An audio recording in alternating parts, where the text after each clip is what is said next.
Did you guys ever have that one Strava segment that you just gotta get and you've been trying for months, for years to get that one Strava segment? And that one Strava segment, if you just got the KOM on that one Strava segment, that you'd be the happiest little cyclist alive? Well, I have just such a Strava segment that I've been thinking about since 2012, and I finally got the KOM on it this past weekend, and I have been racing that thing, throwing myself at that thing, beating myself against that thing since 2012, and it was a great victory. And what's great about a Strava segment, or I should say what's really super funny about a Strava segment, is that when I got the KOM. I thought about it for a few minutes, and then the glow was gone after a few minutes, right?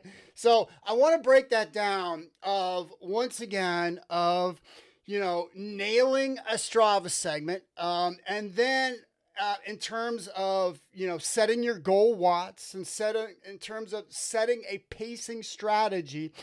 But today I really want to talk about cadence, a cadence strategy for nailing your best effort. And for me, that's what this was really all about. For the past couple years, I have not been working on my short game at all.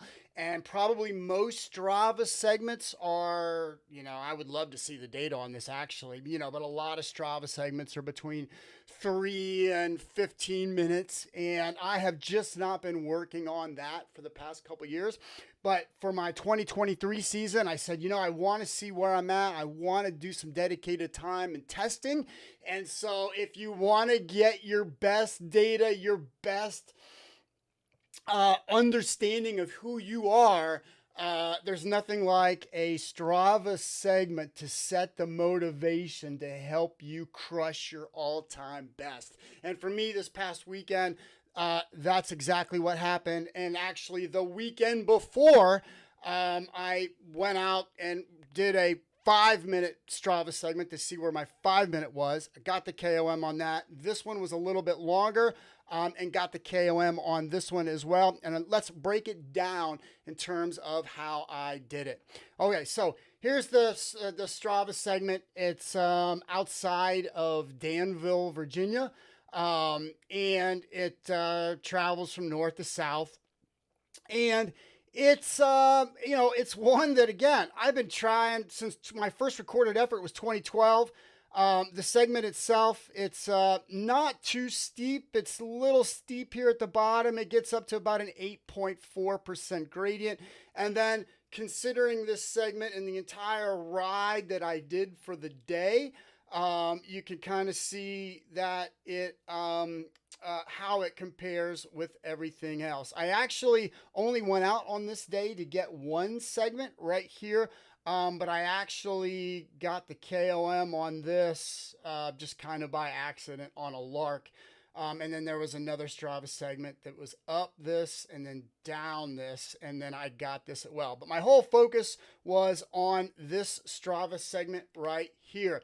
Now, as you can, I'll have in my show notes a video that I did last week, right? So when I go out for a Strava segment, when I want to hit my personal best, when I'm working with athletes who want to do the same, when I'm wanting to understand how to individualize my intervals during a workout, this is kind of what I do and kind of the process that I go to in terms of my thinking on how I approach setting a pacing strategy, setting a watt strategy. And for today, we're going to break down a cadence strategy. All right. So first thing I do is I explore my history. So I have all my data going all the way back to 2012 when I started training with power, and I could bring up all those segments and look at how I approached each and every one of those segments. And so I looked at my previous best time, and I had I crushed this at 8 minutes 11 seconds and 281 watts. And what do you see? I went out super hard and then just died 1,000 deaths. And so this is typically when you have these shorter Strava segments, 3 to 10 minutes or whatever. This is typically how they're raced with people. You just go out as hard as you can and die 1,000 deaths. If you've ever watched any of my pacing videos, I am not a fan of this at all. I am for what's termed a concept negative splits, where you start off slower, easier, and then you build through your effort, and then you drop your bombs at the end. All right. So looking at this, I did not do this. This is my interval power trend line for that segment. And you can see we started off with massive watts and then just died 1,000 deaths. And I remember this day, I totally just barely made it across the finish line. I was dead. I hated life. I hated everything. I knew that I didn't get the KOM at this time. And it was awful. But I threw everything that I had at that particular segment. At this time, I wasn't caring about personal best or understanding my data or understanding anything about me physiologically. I just wanted to crush everyone else on that leaderboard, which on this day I did not do, right? So let's look at, the next thing that I do is I examine my current best. And so, right, what do I mean by current best? Like, I knew that this segment was going to take me somewhere between 7 to 8 minutes. And so I looked at my best, what have I done in the last 30, 90, 60, 90 days? What have been my best? So the best way to judge performance and to predict performance is performance itself. And so I'm looking at my past data. I'm looking at understanding my best to try to form the floor for my wattage pacing strategy. The next thing I do is I form a watts pacing and cadence strategy. In terms of the watts, my best 8-minute between 7 to 8 minutes was around 340 watts. But again, that was just me in an interval session. That was not me crushing it with everything that I had, wanting to destroy all my enemies, etc., etc., etc. So I knew I was going to set that as my floor. I was never going to go before 340 watts for that 7 to 8 minute effort. Next thing I do is the pacing strategy. So I'll have another link in my show notes about 4 basic pacing strategies that you can use as a springboard for your pacing strategy. So whether you're racing a Grand Fondo, you're racing a 30-mile mountain bike cross-country event, whatever you're doing, there has to be some kind of pacing involved, because there's only so much that you can do out there for any duration, right? And so you have to understand your pacing. And so in that video, there are 4 general strategies, okay? The strategy that I chose was a U pacing strategy, meaning that I am going to go hard initially, let off a little bit, and end hard. The segment itself starts with a big climb and then levels off at the top. And so that climb, even though you're going 11, 12 miles an hour, that's where you're going to get your best speed, because that's where watts translate most closely to speed. The higher you get up on that climb, the flatter you get, the more watts that you have to drop to gain any more speed. And it goes up by, exponentially, right? So, down at the bottom, it might be 2 watts for every 1 mile per hour speed. Up here, it might be 8 watts for every 1 mile per hour speed. And so that was part of my strategy as well, in terms of the U form of pacing strategy. Now, cadence. This is a great, discussion in that, I've done a ton of cadence development over these past few years, right? And so what is cadence development? It's, you have to be able to drop bombs out there at different cadences, right? If you're climbing up a mountain, you have to be able to do your FTP at, 655, 60, 70 RPMs. If your race is the flat, if you're on the coastline and you're at a beach and you have to drop some watt bombs, well, then you have to be able to do your FTP at a really super high big ring, like where you're just pedaling as fast as you can. So cadence development is one of the crucial things that people do not do. And so I've done a ton of cadence development, and there's a couple of things, in particularly with me, in that, I'm getting older. So my ability to rely on my cardiovascular system and just high speed spin it to win it philosophy just doesn't work anymore. I'll just burn myself out. Where I have really found myself to shine is my lower cadence, where I can just grind it out like at 55 for long periods of time at my FTP. And so that cadence strategy is what I wanted for this. I just didn't want to spin it up at the beginning and spin it all the way to the end for 7 minutes. I would have been wiped out. What I wanted to do was start slow, rely on my muscular endurance on that climb, right? Rely on the muscles, and then as it started to flatten out, that's when I wanted to spin it to win it. That's when I wanted to gun it. So my cadence strategy was to start off on the climb in the 60s and then raise that up to the, upper 90s, low 100s for the end. All right. So that was my cadence strategy. And every race that you do, if you're my triathlete, if you're, whatever athlete that you are, you have to know where you can most comfortably produce your watts. And you have to understand how that plays out on whatever course that you're racing. I love these Strava segments because they're a great quick way to think about these issues themselves. And then the next thing is I use my lap button to pace, right? Lap button, lap button, lap button. You get to your Strava segment, you hit that lap button, and you understand where you are, right? So, I get to the bottom of that, I hit my lap button, I'm racing up that climb, and my watts right here, my lap power comes up to 340. That's my floor. And so that's what I do. I bring it to 340 and then slowly raise that 3-second power and then just slowly pull up my 340 watts to 342, 343, etc. Now, here's the climb itself. Whoever created this left this little piece in here, so you gotta keep that in mind. So you got to go right here, not right here. So, you slam into this, and then you got this climb, a little flat, and this climb, and here it flattens out on the top. And so here was my cadence strategy.